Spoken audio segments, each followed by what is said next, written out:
Hello friends, welcome एक नई class एक नई वीडियो के साथ। आज हम बात करेंगे अनुपात समानुपात की। जो हमारा अनुपात समानुपात जो टॉपिक होगा वो पीसीएस रिलेटेड होगा, साथ ही साथ वनडे एग्जाम के लिए हम उसको पढ़ेंगे। तो शुरू करते हैं मैथमेटिक्स का टॉपिक। आज हम गणित पढ़ेंगे और गणित में हम पढ़ेंगे अनुपात एवं समानुपात। अनुपात एवं समानुपात, अनुपात और एवं समानुपात की आज बात करेंगे। कुछ रूल्स की बात करेंगे। तो अनुपात समानुपात की मैंने डेफिनेशन आपको बता दी थी कि अनुपात समानुपात क्या होता है। आज कुछ महत्वपूर्ण बिंदुओं को लेंगे कि इसके महत्वपूर्ण बिंदु क्या होते हैं। महत्वपूर्ण बिंदु की बात करेंगे कि इसके अनुपात और समानुपात के महत्वपूर्ण बिंदु क्या है। 1, 2, 3, 4 और भी बिंदु होंगे तो उसकी बात करेंगे। अनुपात क्या होता है कि एक समान प्रकार तथा समान मात्रक की राशियों के बीच होता है। अनुपात जो होता है समान, पहली बात करें कि अनुपात क्या होता है। अनुपात समान राशियों एवं समान मात्रकों के बीच, यहां लिख दे रहे हैं जगह कम है कि अनुपात समान राशियों एवं समान मात्रकों के बीच होता है,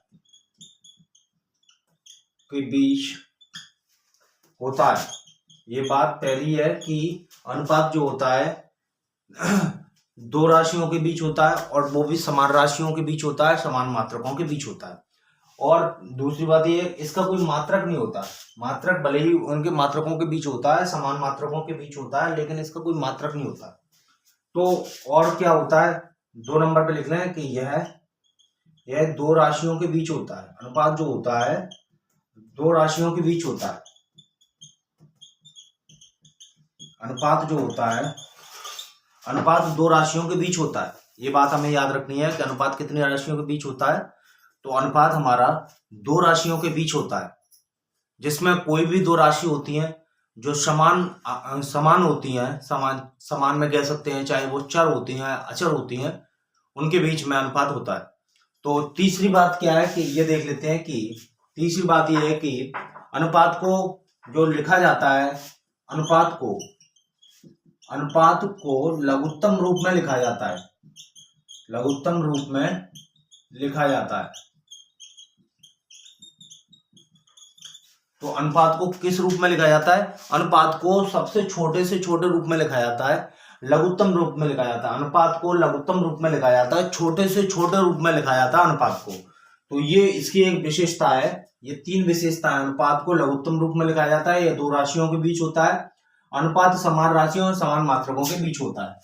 तो ये बात भी हमें याद रखनी है कि अनुपात जो होता है समान राशियों के बीच होता है।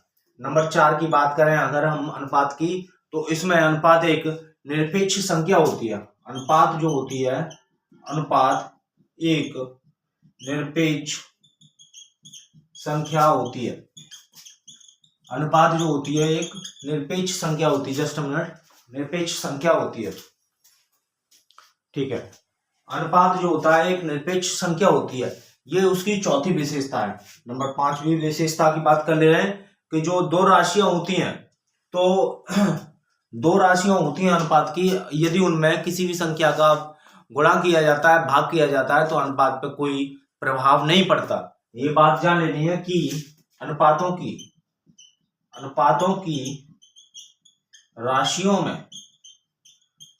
की राशियों में किसी समान संख्या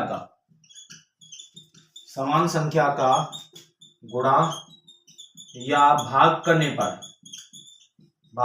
पर अनुपात में कोई प्रभाव नहीं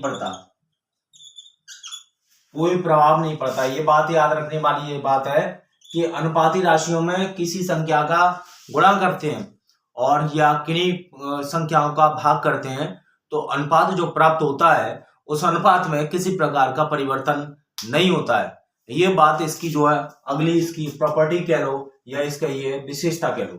तो नेक्स्ट चलते हैं, दो और बात कर लेते हैं कि दो राशियां होती हैं अनुपात की, इसको बिगाड़ दे रहा हूं। दो राशियां जो होती हैं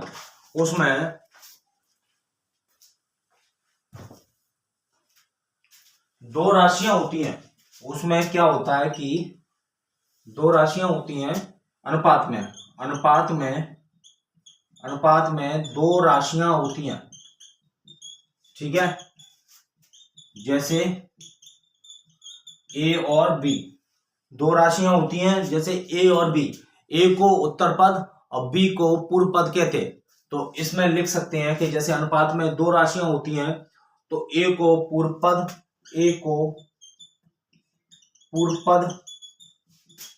तथा बी को उत्तर पद कहते हैं। तो दो राशियां हमारे पास होती हैं, जैसे सपोज कीजिए ए अनुपात बी होता है, तो इसको पूर्व पद और इसको उत्तर पद कहेंगे। इनकी जगह 2:3 है तो 2 हो गया पूर्व पद, 3 हो गया उत्तर पद।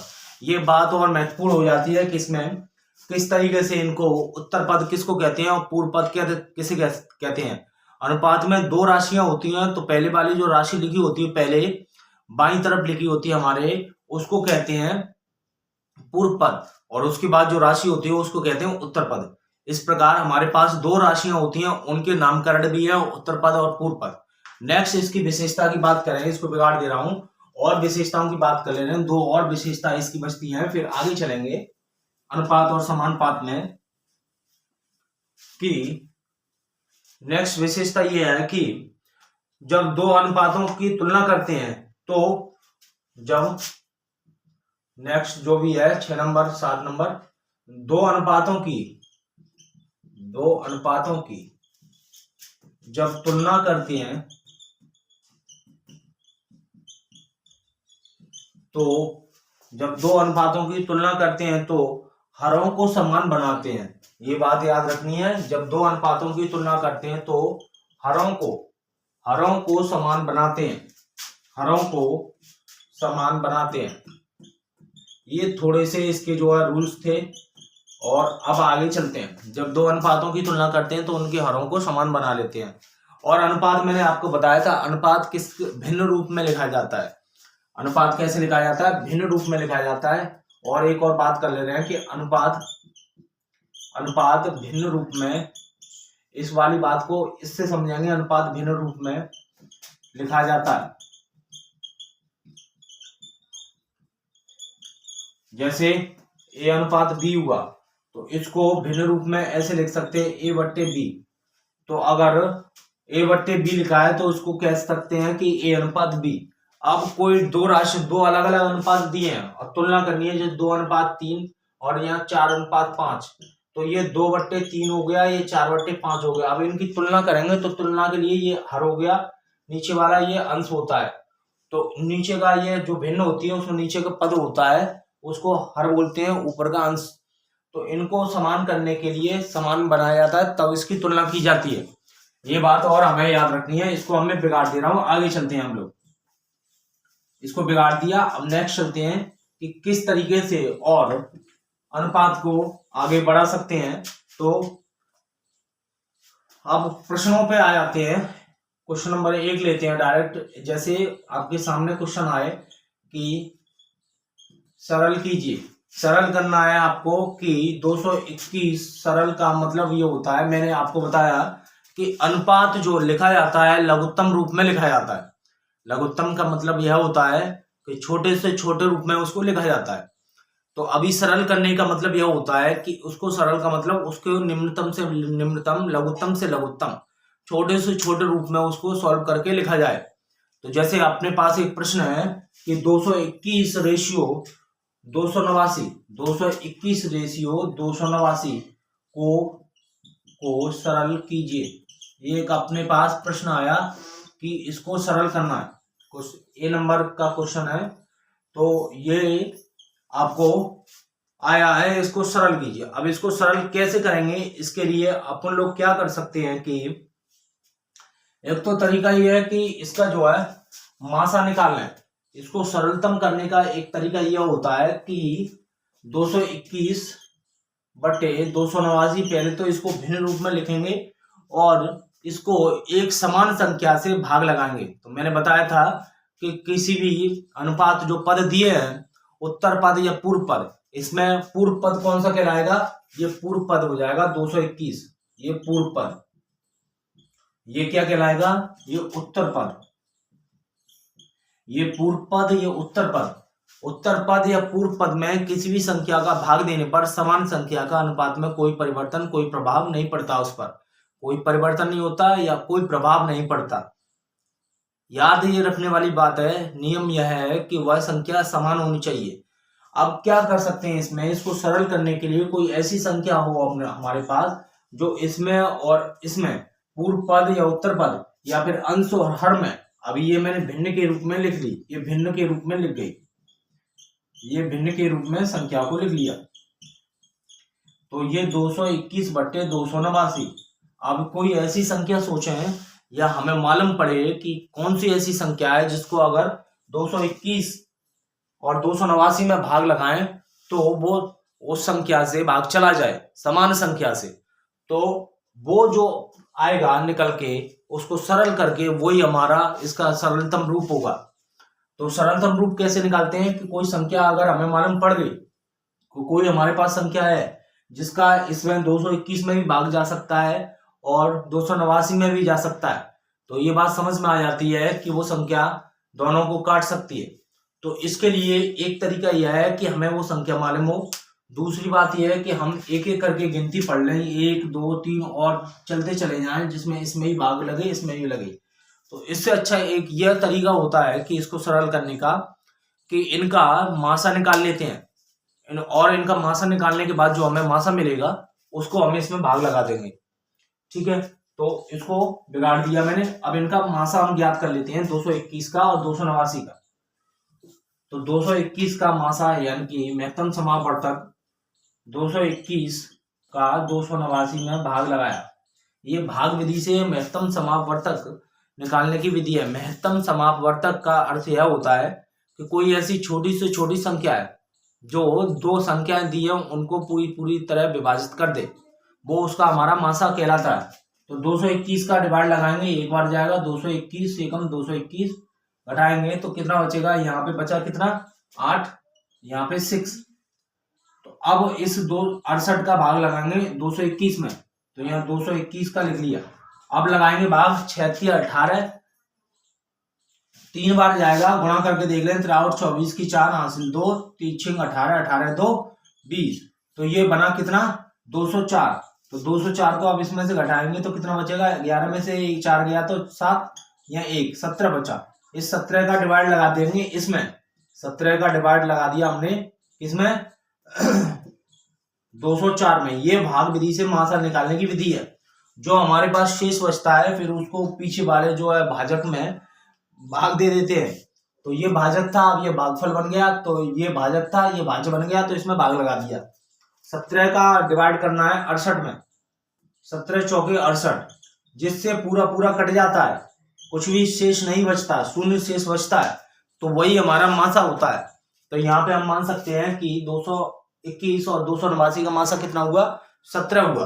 तो अब हम 17 हमारे पास मासा निकला 17। तो अब 17 को समान संख्या हमारे पास 17 आ गई, इसका ही हम भाग लगा दें किसमें, 221 में। 221 बटे 289 है, इसमें ही भाग लगा दिया कितने का, 17 का, इसमें ही भाग लगा दिया 17 का। तो ये काट के अगर आया तो यहाँ भाग दे के देख ले रहे हैं 17 का, 17 एकम 17, कितने बार गया, एक बार गया। यहाँ पे कितना बचा, 5 बच गया, 17 3 51, 13 ऊपर हो गया, नीचे काट के देख ले रहे हैं 17 का, इसमें भाग लगाना है 17 एकम 17, 17 दूनी 34 होता है, तो 17 को घटा दें तो यहाँ कितना बचेगा, 18 में से 7 गए तो बचेगा आपका 1 और 1 11, और 17 7 119 हो जाता है। तो ये 17 बार कट गया, तो ये 13 बट्टे 17 ये सरलतम रूप है किसका, 221 अनुपात 289 का सरलतम रूप हमारे पास क्या निकल के आया, 221 बटे 289 अनुपात था, यहाँ पे अनुपात का चिन्ह था कि 221 अनुपात 289 को सरल किया तो हमें क्या प्राप्त हुआ, तो हम कह सकते हैं 13 अनुपात 17 इसका सरलतम रूप होगा। ये हमारा उत्तर हुआ। इस तरीके से इन सवालों को हम सॉल्व करते हैं और इसको जो है सरलतम रूप में ज्ञात करते हैं। नेक्स्ट प्रश्न पे चलते हैं, प्रश्न नंबर दूसरे पे, इसको बिगाड़ दे रहे हैं। दूसरा सवाल देखते हैं, सवाल नंबर दूसरा। तो दूसरा हमारे पास सवाल है कि निम्नलिखित में से, क्वेश्चन नंबर दूसरा, कि निम्नलिखित में से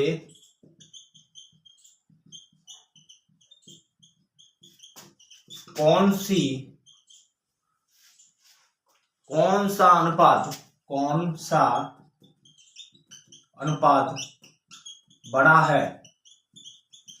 तो निम्नलिखित में से कौन सा अनुपात बड़ा है? हमारे पास है 5:8, या करके लिखा है या 11:4, तो हमारे पास दो अनुपात हैं। ये पूछ रहे हैं कि कौन सा इनमें से अनुपात बड़ा है। ये पूछा जा रहा है कि आपका 5:8 बड़ा है या 11:14 बड़ा है। तो इसके लिए हम क्या कर सकते हैं? तो इसकी हम तुलना कर सकते हैं। अभी हमने बताया था कि इसके लिए आप क्या कर सकते हैं? तुलना कर सकते हैं। तुलना के लिए क्या करेंगे? सबसे पहले इनको भिन्नात्मक रूप में लिख लेंगे।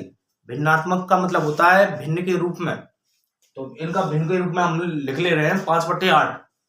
तो 5/8 को ये लिख लिया और ये 11/14, दो हमारे पास भिन्न आ गई, 5/8 और 11/14।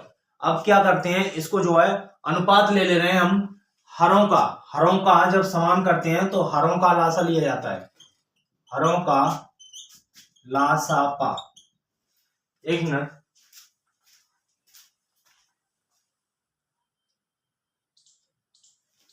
तो हम लोग ये अब हरों को लासा को इसको जो है हरों का लासा लेते हैं। तो हरों का लासा के लिए 8 और 4 हमें इसका लासा निकालते हैं, तो डिवाइड कर देंगे। लासा निकालने की विधि क्या है? ये गुणनखंड विधि है। इसको गुणनखंड विधि कहते हैं। 2 से काट दिया 4, यहाँ 7 आया, यहाँ 2 से काट दिया यहाँ 2, यहाँ 7 आया, यहाँ 2 से काट दिया 1, यहाँ 7 आया, 7। अब इसको क्या करें? तो हम 2 दूनी 4, 4 दूनी 8, 7 56। 56 इसका एलसीएम हो गया, लासापा हो गया। अब ये 56 एलसीएम हो गया, तो अब क्या करेंगे? ये वाली पहले भिन्न लेंगे, एक ये वाली।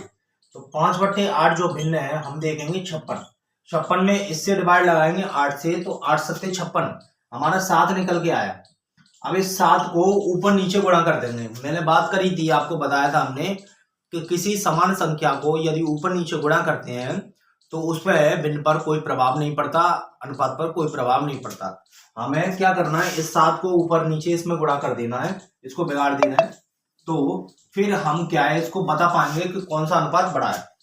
तो 5/8 गुणा 7 7 कहां से आया? जो एलसीएम आया था, लासापा आया था, उसमें 8 का भाग लगा दिया। इस हर का भाग लगाया तो आया 7, और 7 का ही ऊपर नीचे प्रत्येक पद, उत्तर पद और पूर्व पद में गुणा कर दिया। तो हमारे पास क्या आया? हमारे पास उत्तर और पूर्व पद में गुणा करने के बाद यहाँ पर आया 7 का गुणा कर दिया, तो 7 5 35 और 8 7 56। 56 आप चाहे तो लासा के रूप में जो हमारा निकला था उसको भी डायरेक्ट लिख सकते हैं, लेकिन आपको वो निकालना पड़ेगा कि ऊपर का कितने का गुणा करना है आपको। सेम प्रोसेस यहाँ पे भी करनी है। जो ये वाली संख्या है 11, इसमें भी कर लेना है। 11/14 लिखा हुआ आपका, 11/14।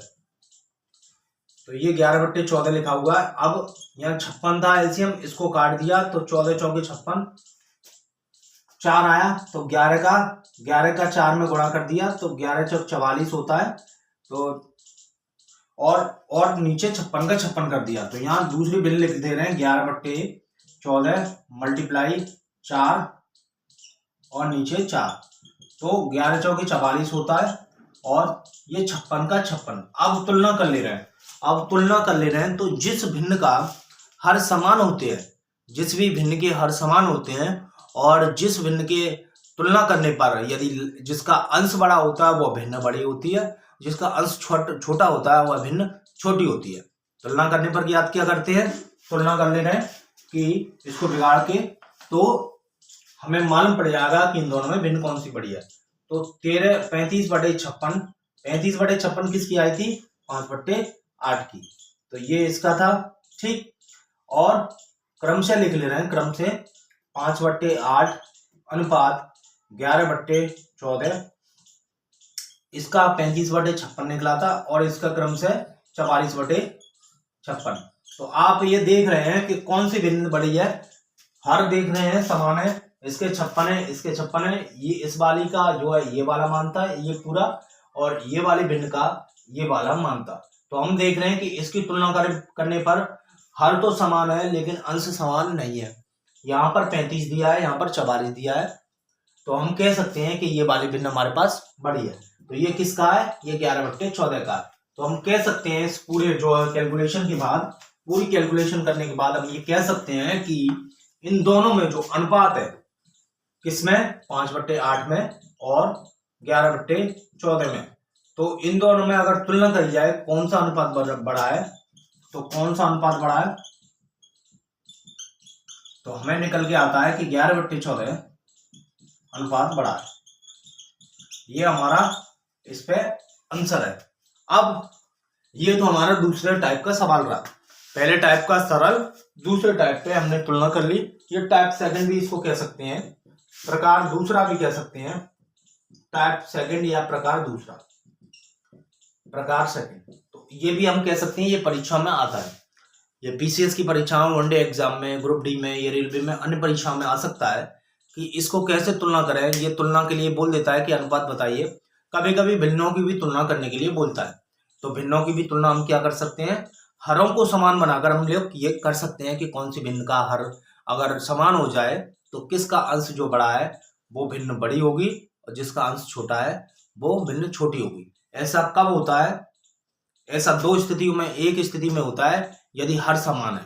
ठीक है, इसको बिगाड़ दे रहे हैं। नेक्स्ट सवाल देखते हैं, सवाल नंबर तीसरा या प्रकार नंबर तीसरा भी हम कह सकते हैं कि सवाल नंबर तीसरा या प्रकार नंबर तीसरा, इसको बिगाड़ दे रहे हैं। प्रश्न ये है कि क्वेश्चन नंबर तीसरा है कि दो संख्याएं दी हैं, जिसको बिगाड़ के हम लिख दे रहे हैं। प्रश्न नंबर तीसरा कि दो संख्याएं दी हैं, दो संख्याओं का अनुपात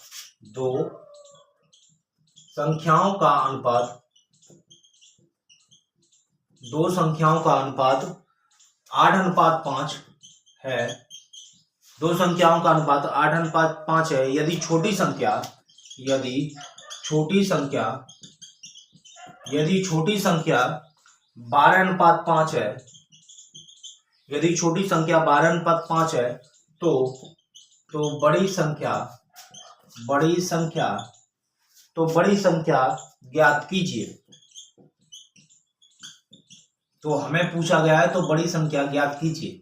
दो संख्याओं का अनुपात 8:5 है। यदि छोटी संख्या ये दी है, यदि छोटी संख्या 12.5, या मिस्टेक हो गई हमसे, 12.5 है ना कि अनुपात, 12.5 है, तो बड़ी संख्या ज्ञात कीजिए। अब ये बताइए कि मान ले रहे हैं बड़ी संख्या, हल लिख रहे हैं, छोटी संख्या हमें दी है, बड़ी संख्या बतानी है। ठीक है, आसान प्रश्न है। ऐसे प्रश्न परीक्षा में आते हैं, पूछे जाते हैं। तो हम क्या कर ले रहे हैं कि x मान के इसको सवाल को कर दे रहे हैं। मान ले रहे हैं बड़ी संख्या पूछी है, तो हम मान ले रहे हैं, माना बड़ी संख्या बराबर x। जब कोई मान नहीं दिया होता है तो उसको मान लेते हैं काल्पनिक रूप से मन में कि यह वह संख्या है जो x है। अब हमने क्या किया, अब सवाल में जिस तरीके से सवाल को दिया है वैसे वैसे सवाल को लिख दे रहे हैं। तो दो संख्याओं का अनुपात क्या है ये लिख दे रहे हैं। तो यहाँ पे दो संख्याओं का अनुपात दिया है, तो बड़ी संख्या हमें दी है, तो छोटी संख्या हमें दी है, बड़ी संख्या हमने मान ली है। तो छोटी संख्या बराबर 12:5, तो बड़ी संख्या बराबर x। अब जो दिया है सवाल में वैसे ही कर ले रहे हैं। तो छोटी संख्या और बड़ी संख्या को अनुपात के रूप में लिख ले रहे हैं। तो बड़ी संख्या x, तो x बटे 12.5 बराबर हमें अनुपात दिया है दोनों का 8/5।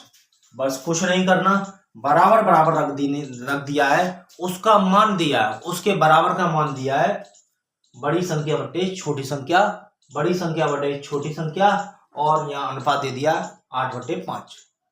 क्रमशः भी बोल सकता था, यह सवाल में क्लैरिटी नहीं है कि बड़ी संख्या ऊपर थी या बड़ी संख्या नीचे थी, लेकिन अपनी तरफ से अज्यूम मान के चलते हैं, अपनी तरफ से मानकर चल रहे हैं इसमें कि जो बड़ी संख्या है वह ऊपर रखी गई है। यह सवाल अभी पूर्ण रूप से नहीं है, क्रमशः नहीं दिया है, तो हम ये लेकिन मान के ये चलते हैं कि जो बड़ी संख्या ऊपर होगी। तो अब इसको क्या करना है, जब ऐसा कोई दिया हो तो इनका जो है क्रॉस मल्टीप्लाई होता है, आप जानते हैं गणित में। तो इसको जब गुणा कर देंगे, इसको 5 का इसमें 5x हो गया, 8 का इधर गुणा कर देना है, 8×5 = 40 की 0 हासिल 4, 8 दूनी 16, 16 4 20 हासिल 2, 8 × 8 8 2 10। तो एक पॉइंट बाद दशमलव लगा दे रहे हैं पीछे से, तो ये 100 हो गया। तो 5x बराबर 100 और 5 का इधर भाग लगा दे रहे हैं, तो x बराबर 20 आया। तो x का मान कितना आया? 20। तो हम कह सकते हैं बड़ी संख्या हमने क्या मानी थी? x। और बड़ी संख्या हमारी जो x थी, बड़ी संख्या, और वो उसका मान कितना आया है? x थी। और x का मान कितना आया है? x का मान बराबर 20। तो हम कह सकते हैं बड़ी संख्या कितनी होगी? 20 होगी। तो हमारी बड़ी संख्या कितनी है? 20 है। यह सवाल का जो है उत्तर हुआ। इस तरीके से भी कभी कभी सवाल आते हैं। आज मैंने आपको 3 प्रकार के सवाल बताए और मैंने अनुपात और समानुपात को प्रारंभ किया, और नेक्स्ट क्लास में हम और ज्यादा अच्छे सवालों को लेंगे और बेसिक से चल रहे हैं। उम्मीद है कि आपको ये क्लास से वीडियो पसंद आया होगा। अगर आपको क्लास अच्छी लगी हो तो वीडियो को लाइक करें, अपने दोस्तों के साथ शेयर करें, अपने रिलेटिव्स के साथ ही साथ अगर चैनल पर नए हो तो चैनल को सब्सक्राइब करना ना भूलें और बेल आइकन को प्रेस करें, जिससे आने वाली सारी वीडियो मिलती रहे। यदि आपकी कोई क्वेरी है, कोई प्रश्न है, तो आप कमेंट सेक्शन में उसको रखें। फिर मिलते हैं। नमस्कार, धन्यवाद।